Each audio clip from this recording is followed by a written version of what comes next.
All right. Good afternoon, ladies and gentlemen.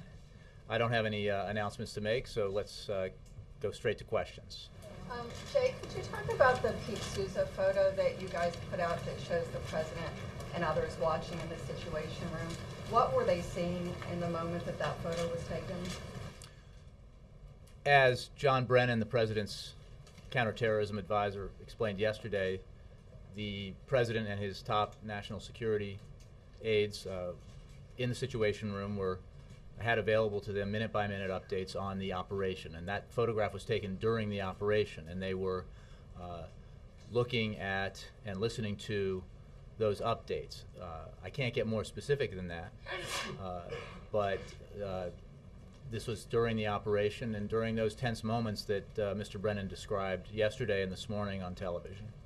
I mean, why can't you get more specific without, revealing technology or anything, Well, I think specifically we don't talk about with any great detail, how we get our real-time information for a variety of reasons. I mean, those meetings take place in the Situation Room for a reason. Those rooms there are for secure communications. So I can't get more specific than that. I think it's been said, so I can say that Leon Panetta, the director of the Central Intelligence Agency, was on a screen and communicating with those in the Situation Room and the president. So he was present in that room in that sense as well. So they were looking at Leon Panetta? Well, again, they were receiving real-time, minute-by-minute updates on the, on the operation taking place in Pakistan at that moment. But they were receiving a lot of information at once. Okay, so Brennan in his briefing yesterday made a couple of, I guess, misstatements or statements that later appeared to be somewhat incorrect, such as that the wife was shielding bin Laden and it turned out it wasn't the wife, and there may not have been a shield and it wasn't clear whether or not bin Laden had a gun. Are you guys in a fog of war in this, or what gives? Well, what is true is that we provided a great deal of information with great haste in order to inform you and through you, the American public, about the operation and how it transpired and the events that took place there in Pakistan. And obviously some of the information came in piece by piece and is being reviewed and updated and elaborated on. So what I can tell you, I have a narrative that I can provide to you on the raid itself, on the bin Laden compound in Pakistan. On orders of the president, a small U.S. team assaulted a secure compound in an affluent suburb of Islamabad to capture or kill Osama bin Laden. The raid was conducted with U.S. military personnel assaulting on 2 helicopters. The team methodically cleared the compound, moving from room to room, in an operation lasting nearly 40 minutes. They were engaged in a firefight throughout the operation, and Osama bin Laden was killed by the assaulting force. In addition to the bin Laden family, 2 other families resided in the compound. One family on the first floor of the bin Laden building, and one family in a second building. One team began the operation on the first floor of the bin Laden house and worked their way to the 3rd floor. A second team cleared the separate building. On the first floor of bin Laden's building, 2 al-Qaeda couriers were killed, along with a woman who was killed in crossfire. Bin Laden and his family were found on the 2nd and 3rd floor of the building. There was concern that bin Laden would oppose the capture operation, and indeed he did resist. In the room with bin Laden, bin Laden's wife rushed the U.S. assaulter and was shot in the leg but not killed. Bin Laden was then shot and killed. He was not armed. Following the firefight, the non-combatants were moved to a safe location as the damaged helicopter was detonated. The team departed the scene via helicopter to the USS Carl Vinson in the North Arabian Sea. Aboard the USS Carl Vinson, the burial of bin Laden was done in conformance with Islamic precepts and practices. The deceased's body was washed and then placed in a white sheet. The body was placed in a weighted bag. A military officer read prepared religious remarks, which were translated into Arabic by a native speaker. After the words were complete, the body was placed on a prepared flat board, tipped up, and the deceased body eased into the sea. That's the narrative that I can provide to you today. In what way did Bin Laden And I want to make clear resist? that this is, again, information that is fresh, and you know, we will continue to gather and provide to you details as we get them and we're able to release them. The resistance was throughout. As I said, when the assaulter entered the room where Osama bin Laden was, he was rushed by one individual in the room, and the resistance was consistent from the moment they landed till the end of the operation. Yes. Jay, just to follow up, how did Osama bin Laden resist if he didn't have his hand on a gun? How was he resisting? Yeah, the information I have to you, first of all, I think resistance does not require a firearm, but the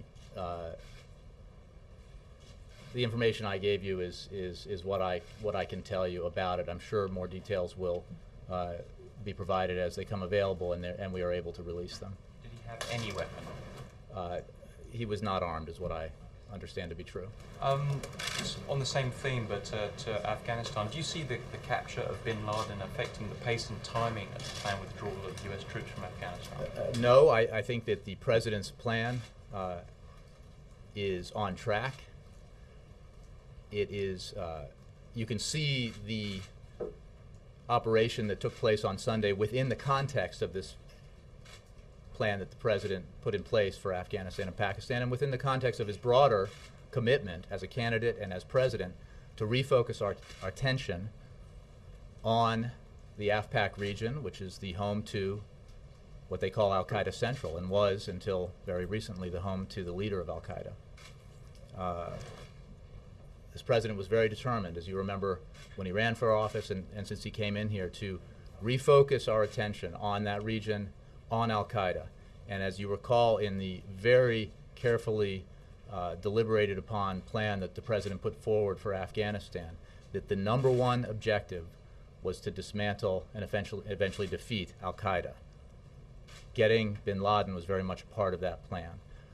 But it is not the only part. As John Brennan and others have said, the President has said, we are continuing the fight against Al-Qaeda every day. And the focus of that operation, of the U.S. personnel in Afghanistan, is on Al-Qaeda. The operation continues. The July 2011 transition date for the beginning of a drawdown remains very much in place. The pace of that drawdown will be determined by conditions on the ground. Final question, any updates on the plans to release video or images? I don't have any updates on that except to echo what John Brennan said this morning, which is that we are obviously reviewing information. We've made a great deal available to the public in remarkable time. We're talking about the most highly classified operation that this government has undertaken in many, many years. And the amount of information we've tried to provide to you in this short period of time is quite substantial. We will continue to review that and make decisions about the appropriateness of releasing more information as that review continues on. Jay. The Pakistani government put out a statement in which they said that the ISI had been providing information about the compound since 2009. Whereas all we know about in terms of the media is that we've known about the compound since 2010. Mm-hmm. Could you explain the discrepancy, and also has the ISI been providing information about this compound? Well, what I will do is point you to the comments that John Brennan made, which and others have made, which is that the Pakistanis have, in general, been very helpful in many ways in the fight against Al-Qaeda. And that help was of assistance in general in the gathering of intelligence and information that led to the successful operation on Sunday. I am not aware, and I believe we have said that we have been quite clear about our knowledge about the existence of this compound and about the communications we did not have with Pakistani intelligence about this operation. They also say in a statement that many houses in that region occupied by effectees of operations in the Fata region have high boundary walls as part of a culture of privacy. So high walls in that region, obviously you got the right house. I'm not questioning that. But is this your cultural understanding of the region, that the high walls are I think this was a actually- unique property within the region, but he clearly successfully hid from sight, at least our sight, for a very long time. And he is not the only high-value target who did that by hiding in highly populated areas. Obviously, there was some speculation for many years that he and other high-value al-Qaeda targets were hiding in caves or in the mountainous region, small villages, or living a nomadic existence. And in fact, what we seem to have discovered over the course of these years of investigating and finding these high-value targets is that there's a preference, or has been in these cases, a preference for highly populated areas, which understandably can sometimes be an easier place to hide. And lastly, the previous administration did release photographs of high-value targets, Uday and Qusay Hussein, just two examples. What would hold you back from doing it? It seemed to have gone off relatively without a hitch, as far as I know. Why would you not release a photograph of bin Laden? Well, I'll be candid that there are sensitivities here in terms of the appropriateness of releasing photographs of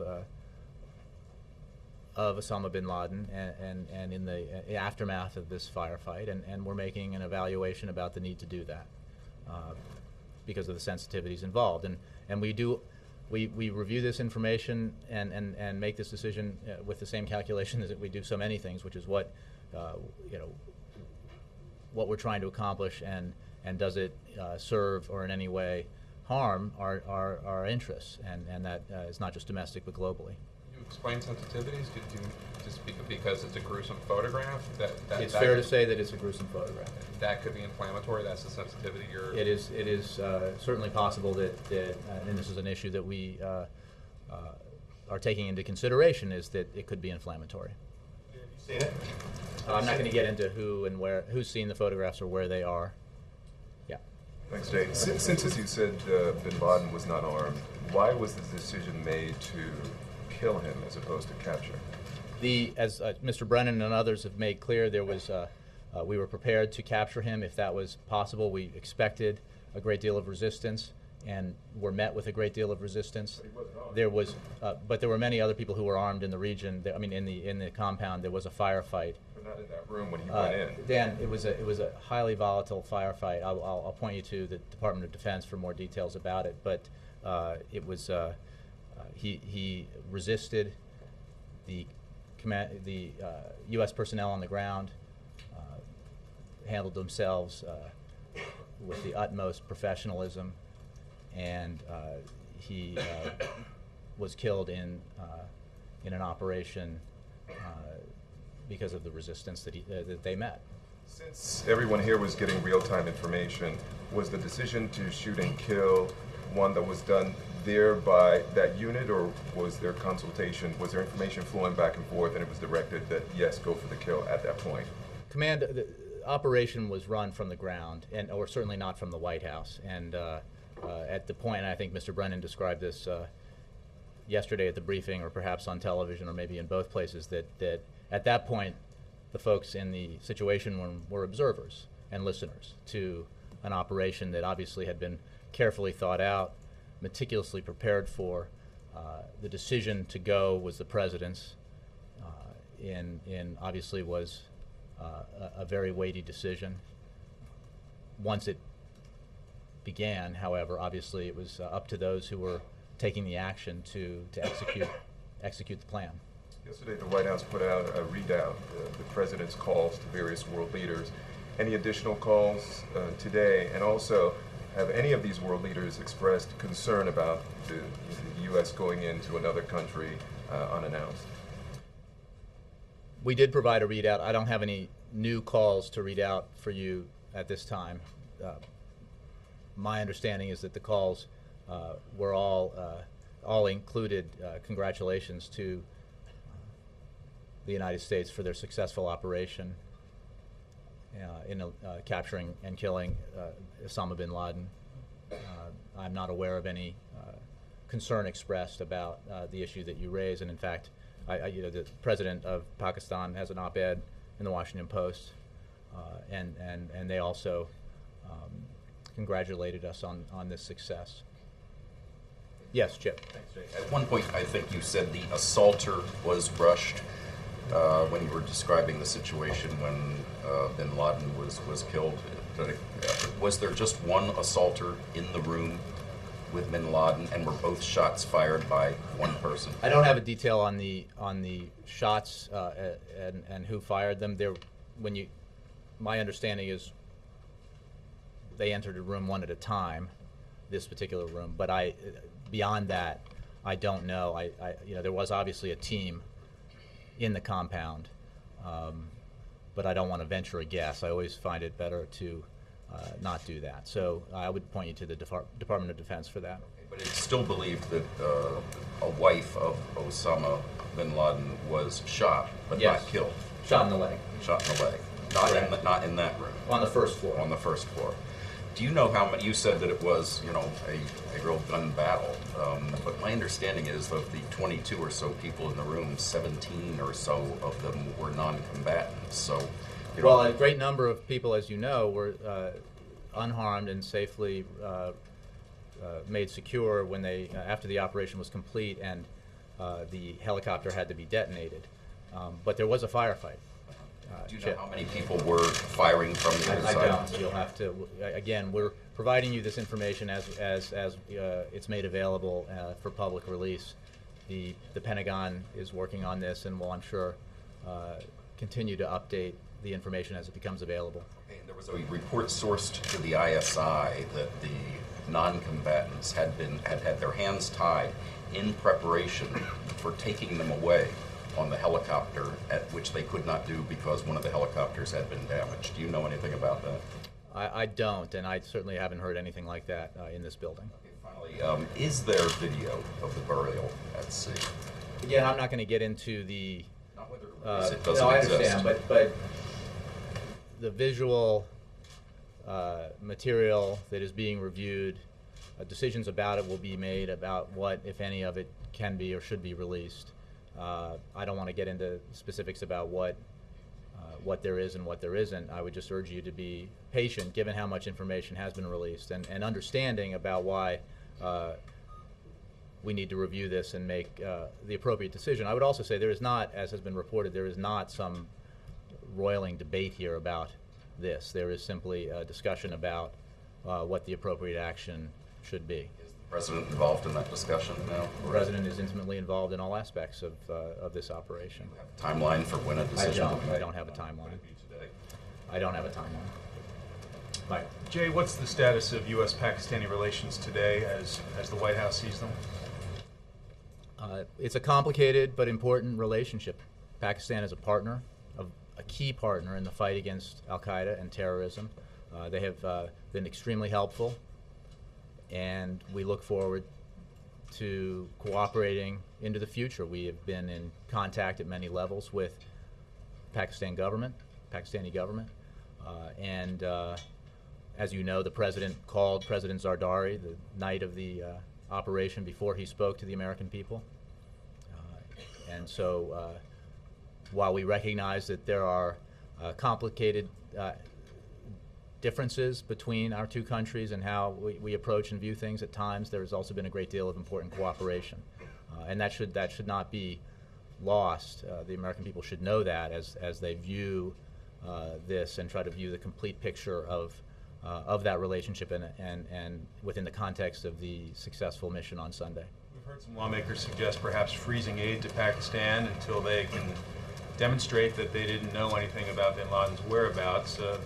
White House have a view on that?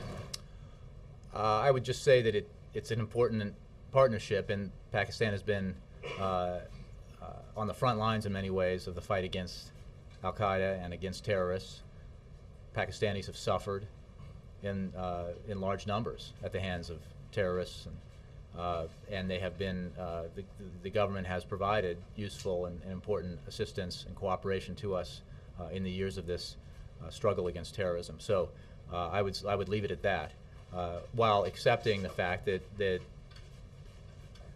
we do need to find out, and as John Brennan said this morning, we look forward to finding out more information about the support network that did allow bin Laden to hide in this compound in a suburb of Islamabad, and we understand that the Pakistanis are investigating that as well. Mr. Zardari said today in his op-ed, Pakistan did its part. Did it? Again, I would say that, as I said earlier, that Pakistan did provide and has provided useful intelligence and cooperation over the years, and broadly speaking, provided assistance that helped us build the mountain of information that we needed to build in order to find bin Laden and execute this mission.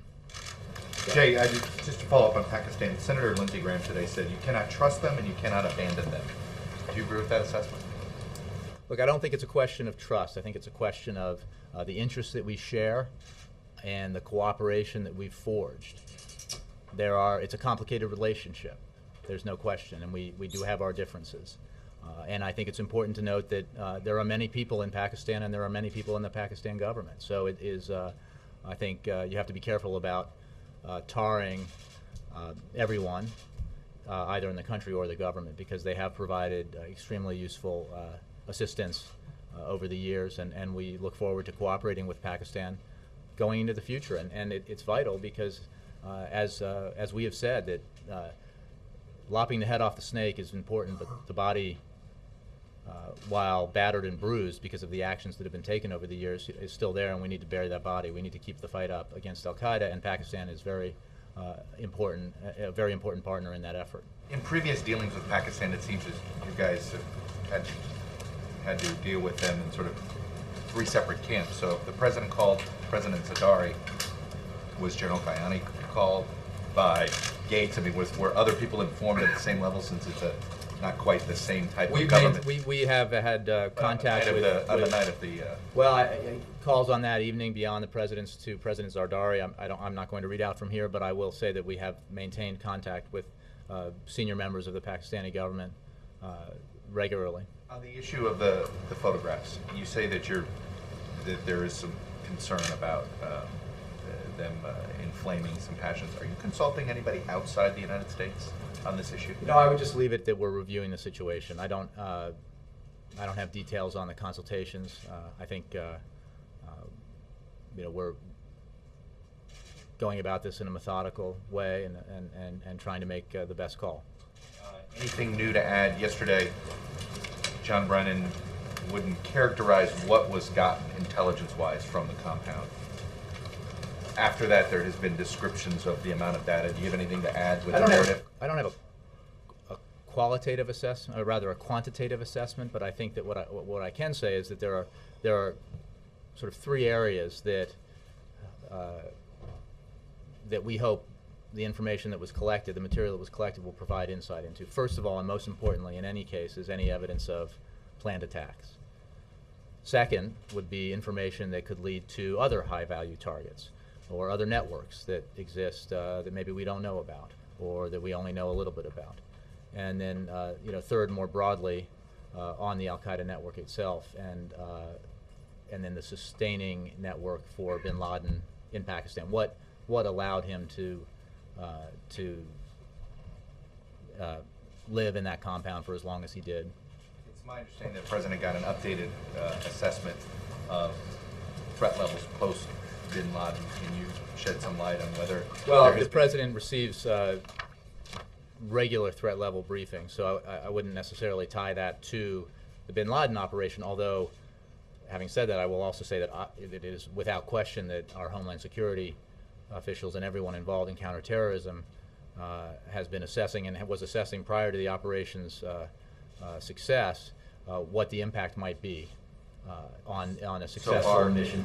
So far, we don't have any specific or credible threats, which is why some have asked about why we haven't raised the NTAS, but we are very vigilant, and we take measures that are both seen and unseen to maintain that vigilance, because obviously we have anticipated the potential for a backlash, the potential for at least a desire, if not the ability, to exact some kind of revenge against the United States, American people, or our allies. So we're very vigilant. Carol. Is the White House concerned at all that a rift with Pakistan over what they knew and when they knew it could harm the relationship, which obviously, as you said, is critical to the United States? We are working very hard on that relationship, and it is an important and complicated relationship that has been tested in many ways over the years, and even this year. But we are in communication directly with the President and other senior members of the government, and we are committed to continuing the cooperation that we've had because it is so important both to our fight against al-Qaeda, but also Pakistan's. And I think we remain confident that cooperation, I know we remain confident that cooperation will continue. But as you look at what knowledge they had about bin Laden and the compound, I mean, and that plays out in the media and all that, is there any concern on your part that that's going to harm? Well, look, first of all, we don't know yet. We don't know who, if anybody in the government, was aware that bin Laden or a high-value target was living in this compound. What John Brennan has said and others have said is that it's logical to assume that he had some sort of supporting network, but what constituted that network remains to be seen. And again, there are it's a big country and a big government, and we have to be very focused and careful about how we do this because it is an important relationship. I would also say that the idea that these kind of complications exist is not new. It's obviously, this is a very sensational case because of who we're talking about here, because it was Osama bin Laden, but this is not an issue that arrived on our doorstep on Sunday. And then particularly on the debt ceiling, the U.S. is going to hit the debt ceiling next week. Is the White House making any progress on talks with Republicans on how to deal with that? Well, it's a complicated process, the debt ceiling, and as you know, the Secretary of the Treasury issued a letter yesterday that actually, because of the extraordinary measures that the Treasury Department is able to take, and other administrations, Treasury Departments before this have taken, and because of that revenues have come in slightly above expected, that the deadline has been pushed back by 3 weeks, I think. But that is an estimate, and it is important to remember that it is just an estimate, and the urgency of raising the debt ceiling remains. Having said that, we look very much forward to the discussions that will begin on Thursday with the Vice President in the lead on our fiscal issues that we hope to reach bipartisan compromise on, and we recognize that while we believe it's very important that these are parallel tracks, that this will also be a topic of conversation, and we are heartened, as we have been in the past, by comments that have been made about the absolute necessity of raising the debt ceiling, because we do not want another recession. We do not want to default on America's the full faith and credit of the United States government. So we hope that and believe that the conversations negotiations that begin on Thursday will bear fruit in both directions. Can you talk at all about what the President's going to do on Thursday? At the meeting? I'm sorry. No, in New York. We'll give you a full schedule. It's obviously out there that we will be, the President will be visiting New York and Ground Zero, but beyond that, I don't have details at this time. Mark. Jake, can you tell us who wrote the narrative that you read to us? That was provided by the Defense Department. By DOD? Yes. Mm-hmm. Are you able to describe how bin Laden resisted? Again, beyond what I was able to give you from here, I would refer you to the Pentagon and simply say that we have worked very hard to declassify information in record speed, to provide as much insight into this operation as we can, as quickly as we can, mindful, obviously, of the equities that are at stake here in terms of never revealing sources and methods, never compromising our intelligence procedures, but we are working very hard to provide as much information as we can. Can you say if there's been any change in President Obama's opposition to so-called enhanced interrogation techniques? No change whatsoever. Were any results of such techniques used in helping to track down bin Laden? Mark, the fact is that no single piece of information led to the successful mission that occurred on Sunday. And multiple detainees provided insights into the networks of people who might have been close to bin Laden. But reporting from detainees was just a slice of the information that's been gathered by incredibly diligent professionals over the years in the intelligence community. And it's simply strange credulity to suggest that a piece of information that may or may not have been gathered in 8 years ago somehow directly led to a successful mission on Sunday. That's just not the case. I wasn't suggesting it. Okay, others have. Yeah. Yes. Did anything come out of last night's dinner that would show there is movement towards a specific agreement on the debt ceiling and deficit reduction? Anything specific? Not that I'm aware of. This was obviously a big dinner. What I think does help the cause of bipartisan cooperation is sitting down with one another and having conversations and realizing that through those conversations that there are shared values and shared goals, and that just having an event like that is useful in and of itself. Now, I don't want to overstate it because there have been dinners here in the past with bipartisan leaders of Congress, but it is part of an overall effort to bring Democrats and Republicans together so that an atmosphere is created that allows for the kind of really tough work that needs to be done to reach consensus and compromise on very hard issues, the kinds of issues that haven't been resolved in the past precisely because they're hard and because there is disagreement, honest disagreement about how we get from here to there, how we get the result. In the case of deficit reduction, the result that both parties and the president agree on, which is, in this case, $4 trillion of deficit reduction over 10 to 12 years. So that in and of itself is a unifying point, and the president looks forward to the negotiations that will begin on Thursday at the Blair House, led by the vice president. Obviously, that will be the first of many meetings, we hope. We hope that it's productive and that it will lead to a process that will, in the end, achieve an agreement on some serious deficit reduction. Maybe not all the issues will be resolved, but there certainly should be areas of compromise that we can find if everyone enters the building across the street with a spirit of compromise in their hearts. And that requires an acceptance that we're not going to get everything we want, and nobody is, if we're going to reach an agreement. What areas of compromise is the vice president going to be bringing? Well, I will say that the vice president will bring to the table some serious ideas, but I'm not going to negotiate them from here. But we are committed to this process, and we believe there is room for compromise and reason to believe that because the goal is shared, because the imperative is there, because the American people expect us to do this, that we can actually get a result.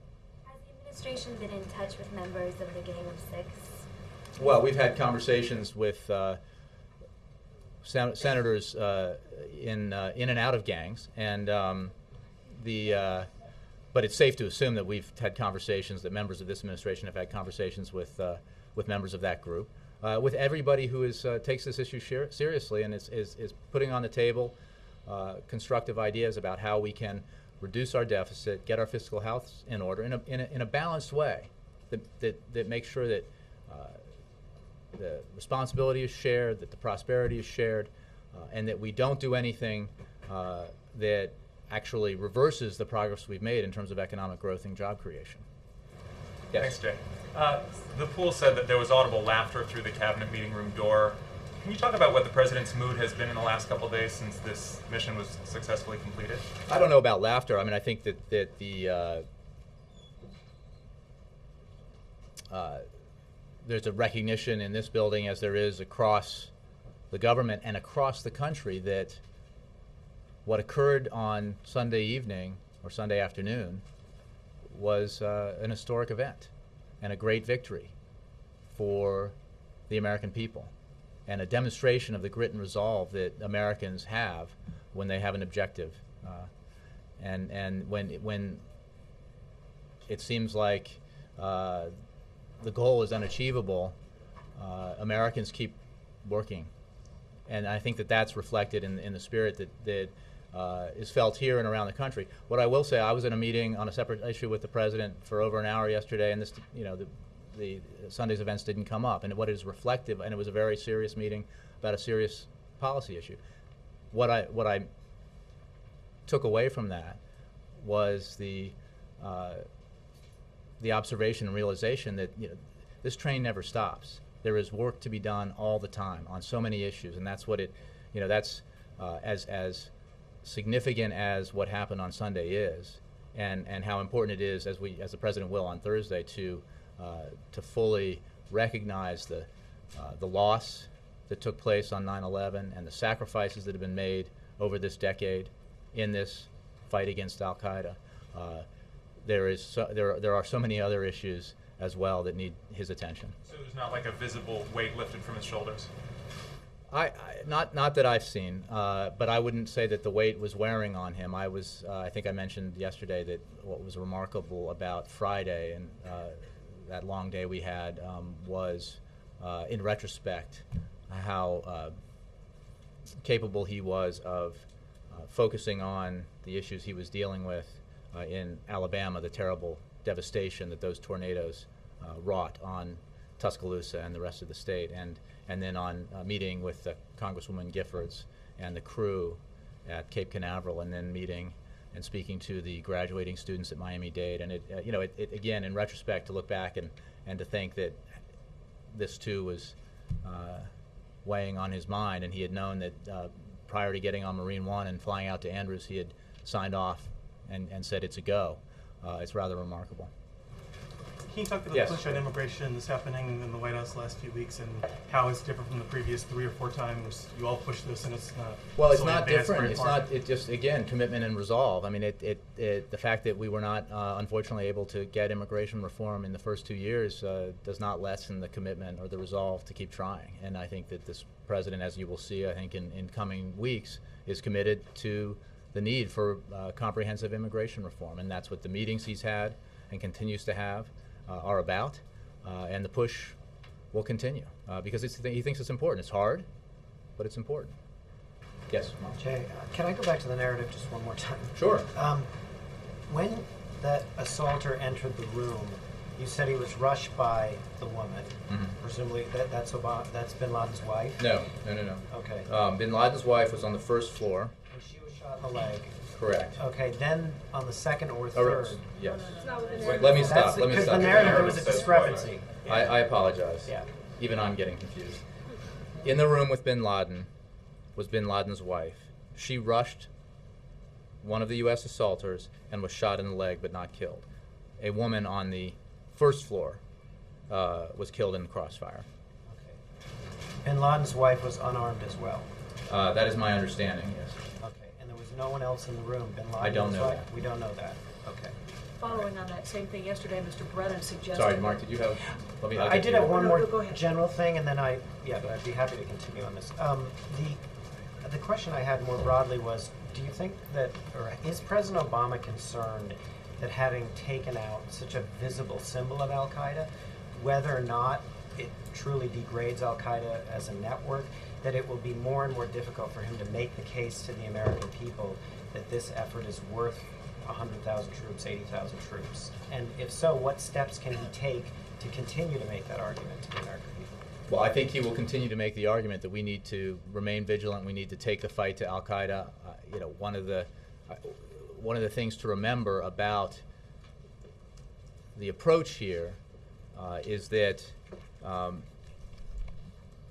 it was not solely about Osama bin Laden. And in fact, while he was focused on it, as has been evidenced by some of the information we've released, including the memo from June of 2009, the effort itself was not broadly focused on one individual.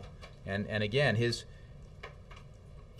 approach, I mean, the increased pressure that this administration has put on Al-Qaeda in the border region has been reported on in great detail by your newspaper and many other outlets, and that is a function of, that is a result of his approach to this problem. The focus on Al-Qaeda that he felt had been lost in previous years when the focus was shifted from Al-Qaeda in Afghanistan and bin Laden onto Iraq. And one thing that is always important to remember and bears repeating, because I think that a lot of Americans don't realize, is that more than 100,000 U.S. troops have been withdrawn under this president from Iraq, and that has freed up. Again, it's part of the refocus of our attention on the AFPAC region, refocus of our attention on Al-Qaeda, making that the goal of everything we're doing there, the principal primary goal, the dismantle and ultimate defeat of Al-Qaeda, and that will continue. And there's no question the case has to continue to be made, but we're under no illusion that killing bin Laden removes the threat entirely. We believe that he was an important symbolic figure in this, and that other Al-Qaeda leaders out there might be reevaluating their safety and security as a result of what occurred on Sunday, because they will be hunted down too. The fight doesn't stop. Yes, Ann. In the narrative, which of those women was being used as a human shield, as Mr. Brennan suggested? Again, what I would say about that is that, to use your phrase, fog of war, fog of combat, that there was a lot of information coming in. It is still unclear. The woman I believe you're talking about might have been the one on the first floor who was caught in the crossfire. Whether or not she was being used as a shield or trying to use herself as a shield or simply caught in crossfire is unclear, and we're working on getting the details that we can. And when the president called President Zardari, was can I just point out that first of all, the woman who was shot in the leg, physically assaulted or attempted to assault or charge rather one of the U.S. assaulters, and that every effort was taken for those who were not engaged in an effort to resist, to protect them, the non-combatants. And I think it was rather extraordinary the number of individuals who were in that compound who were not posing a threat to the assaulters, that they were made secure and not harmed.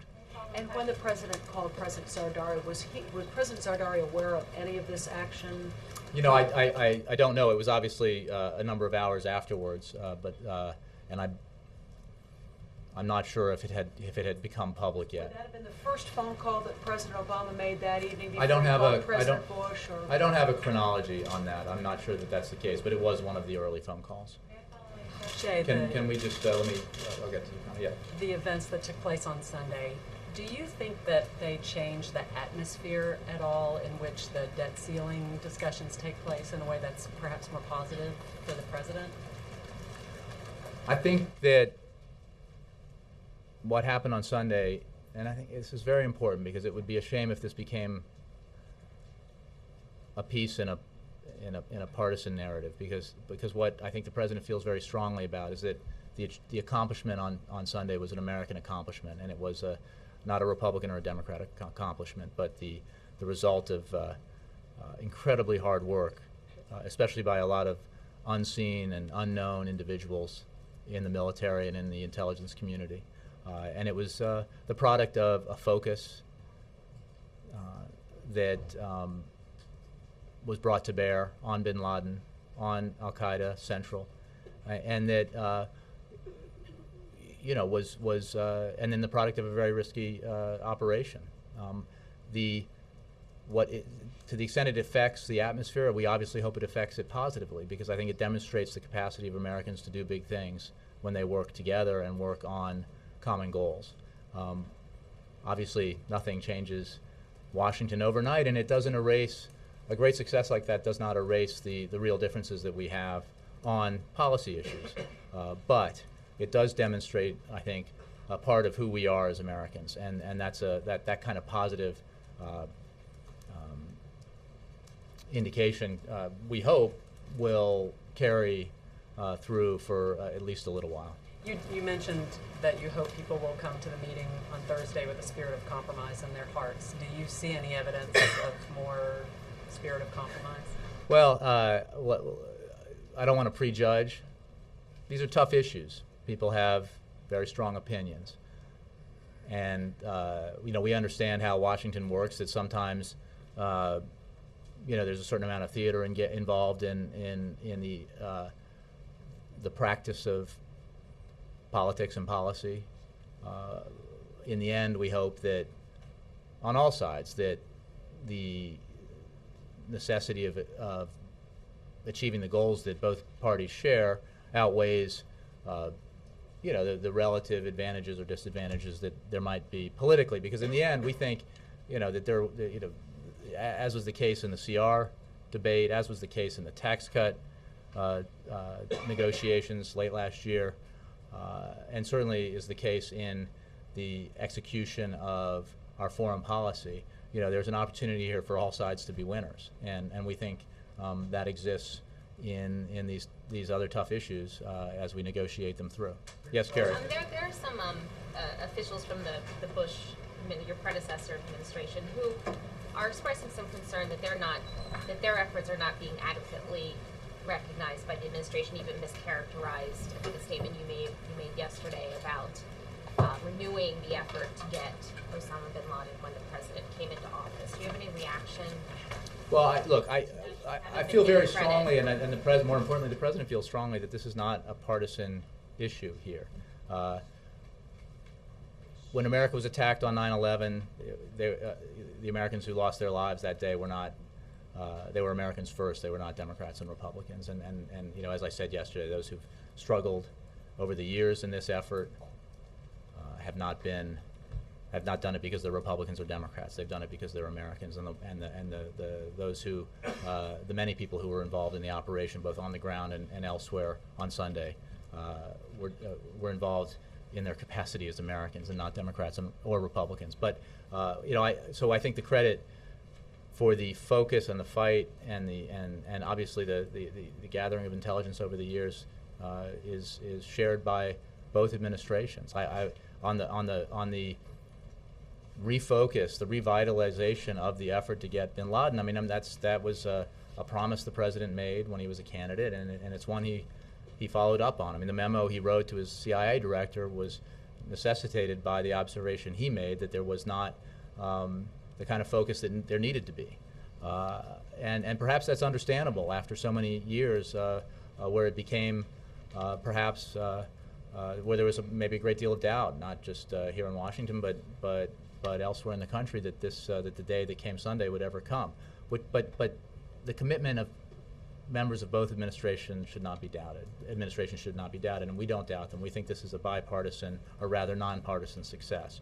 On the point, but having said that, I just on the overall point, because what's also not the case is that somehow this president and this administration simply adopted all the policies and orientations of the previous one, because that, to suggest that would not be true either, because he made a very clear point in an argument that we had lost our focus, that we had pushed too many resources into the fight in Iraq, and that the real enemy was Al-Qaeda and was Osama bin Laden. And in the actions, that wasn't just rhetoric, because once he came into office, he drew down 100,000 U.S. troops in Iraq. He is ending that war. And he has, with some opposition that we note, but he has raised our commitment and increased our presence in Afghanistan because he believes that's where the enemy, in that region, where the enemy was and is. Yes, Jake, could you talk about the focus now, how it's shifted or remained the same, or maybe even changed a bit when it comes to the message to the Muslim world, especially after what's happened to Osama? Well, I would simply echo what the president said the other night, which is that this has never been a war against Islam. President Bush said that. President Obama has said that. Osama bin Laden was not a Muslim leader. He was a mass murderer of Muslims, as well as people of other faiths. And it has been our cooperation with Muslims in Pakistan and other countries, as well as Muslim Americans, that has helped in our overall effort to fight Al-Qaeda and protect Americans, to protect this country. So I don't think that orientation shifts, and I don't think that anything changes in that regard. But can you acknowledge the fact that this administration is very clear at the very beginning when we started hearing about what happened Sunday night? This administration was very clear to make it known that they were following, that the Navy was following the Islamic customs and traditions. Mm-hmm. You made it very clear. Yes. You made it clear from the podium about how he was watched, the procedures for Islamic burial. We understand that there is a concern about the photos, that that you're concerned about the release because you don't want to inflame tensions that are already there with the Muslim world. So am I wrong in assuming that you are making more of a focus and maybe recrafting your message because of what happened to bin Laden? Well, no, not because of what happened to bin Laden. I mean, he was obviously we were prepared if he were killed in the operation for this eventuality, and there was it was viewed as entirely appropriate and necessarily sensitive to proceed with the burial in the way that we did, to be respectful of Islamic traditions and precepts, and then with regard to the release of the photo, that's an issue of I think appropriate concern about potential sensitivities. And because of those sensitivities, who is the administration, what persons groups in the Muslim world has the administration talked to about trying to lessen those tensions, lessen the inflaming tensions that are happening now? Some people are saying it should have never happened. What should never have happened? Going into Pakistan to go get him. Well, we make no apologies about that. He was enemy number one for this country and killed many innocent civilians, and no apologies. But that doesn't mean that we shouldn't be entirely respectful of Islam, which we are. And or that it doesn't change the fact the President's very strongly held conviction and expressed conviction that this has never been about Islam, because in fact Osama bin Laden represented was a mass murderer who killed many Muslims, and one thing that I saw, he was a relic of the past in many ways. I mean, the kind of yearning for individual freedoms, for the people that we've seen protest on the streets of the Arab world in these past few months represent a movement that is in the polar opposite direction that Osama bin Laden and Al-Qaeda wanted to take the Arab world. And I think that that's an important point to make and to observe, because he's in many ways the symbol of everything that those folks who have been demonstrating on the ground for their voices, for their rights, for their individual aspirations. He's a representation of everything they don't want. Yes. Thank you. What about Prince Charles? I did promise Connie, and then I'll Prince Charles. and I'll get Margaret. Thank you, Jim. Can we infer Not by, three quick. Can we infer by your statements that you plan to add the same level, multi-billion-dollar level of aid to? I don't have any announcements about aid. Quick question about Prince Charles. Was there a video? Were you watching a video of the proceedings, or did you just hear it? Did you just monitor it? This is regarding the photograph that's been released. Again, I will point you to what I said before, which we're not talking specifically about how the information was conveyed or through what senses, but there was real-time information that was being provided to the national security principals and the President in the Situation Room. Was I in the picture? Margaret? I just wanted to clarify quickly a couple of points. Leon Panetta told PBS that neither he nor the president saw the actual shooting. The president has seen the actual photo, or photos, right? Yeah, I don't want to get into who's seen the photos or where they are. That seems like I would leave it alone after that one, just trying to nail down the president. Again, I'm not going to get into who's seen them or where they are. Just also to clarify, it certainly sounded like the U.S. is not, that your position is not to encourage Congress to defund or greatly reduce funding for aid to Pakistan, but are you taking a position on that? Well, I haven't had that discussion internally about funding for Pakistan. We obviously believe what I said earlier, which is that Pakistan has been an essential partner in the fight against al-Qaeda and terrorism, and that it is important to recognize these events within the context of that relationship, complicated relationship, sometimes very divergent opinions, but you have we have an important relationship. And then finally, you said that Osama bin Laden and his family were on the second and third floors of the main building. Have you said which floor he was on? Was he on the second floor? Let me double check. If that's in the narrative, it's not. It doesn't specify in that. If it's not in the narrative, I'm not sure. It just says, just says the family were found on the second and third floor, and that he was in a room, in the room with bin Laden. So I don't have the answer to which floor. Can you get that for us, please? I can try, but I think Defense Department has that and is developing that information. Last question, John Christopher. A quick question on His Royal Highness Prince Charles, Prince of Wales, is visiting tomorrow. Can you give us any of your thoughts about what the President might want to engage in with His Royal Highness? Well, I'm sure he will congratulate him on the on his son's marriage. Beyond that, I'm sure discuss the very special relationship that the United States and the United Kingdom have, and he looks forward to the meeting and the visit. Thank you. As do I. Thank you.